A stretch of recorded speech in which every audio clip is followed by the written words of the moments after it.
హల్లెలూయా. దేవుని నామానికి మహిమ కలుగును గాక.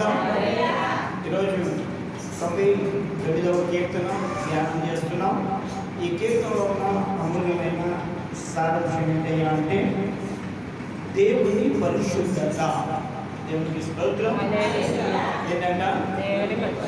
దేవుని పరిశుద్ధత. ఇప్పుడు దేవుని పరిశుద్ధత అది ఎవరికి ఆపాదించబడాలి అని అంటే యేసు రక్తములో కడగబడిన ప్రతి ఒక్కరికి ఆ పరిశుద్ధత ఆపాదించబడాలి.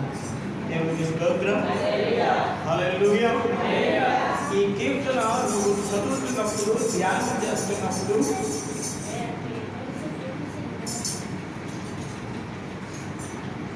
ఈ కీర్తన నువ్వు చదువుతున్నప్పుడు, ధ్యానం చేస్తున్నప్పుడు ఒకటే నువ్వు గుర్తుపెట్టుకోవాలి. ప్రతి ఒక్కరితో ప్రభు మాట్లాడుతున్న విలువైన మాట ఏంటంటే, మనం ఈ కీర్తన ధ్యానం చేస్తున్నప్పుడు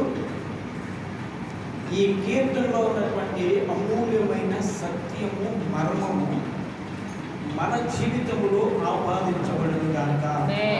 ఎందుకంటే నేను పరిశుద్ధుడిని కనుక. హల్లెలూయా. నేను పరిశుద్ధుడిని గనక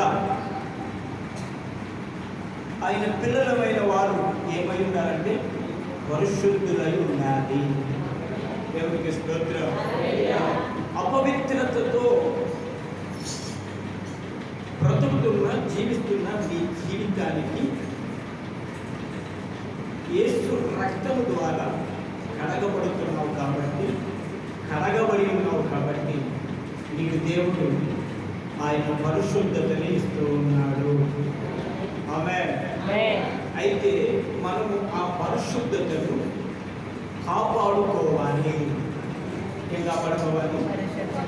నేను చెప్తున్నాను, నీ పేరు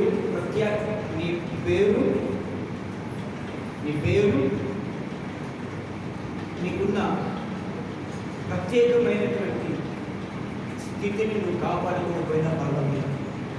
నీకున్న వెండి బంగారాలను కాపాడుకోకపోయినా పర్వాలేదు. నేను చెప్తున్నాను, నీకున్న ఇంటిని, హల్లెలూయా, నేను చెప్తున్నాను, నీకున్న భర్తని లేదా నీ భార్యని లేదా నీ పిల్లల్ని నువ్వు కాపాడుకోకపోయినా పర్వాలేదు.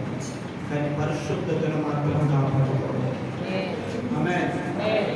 ఎందుకంటే పరిశుద్ధత లేకుండా రేపు పొద్దున నీ ఆత్మ పరలోకంలో చేర్చబడదు. దేవునికి స్తోత్రం. ఇది స్పష్టంగా చెప్తున్నాడు పరిశుద్ధ.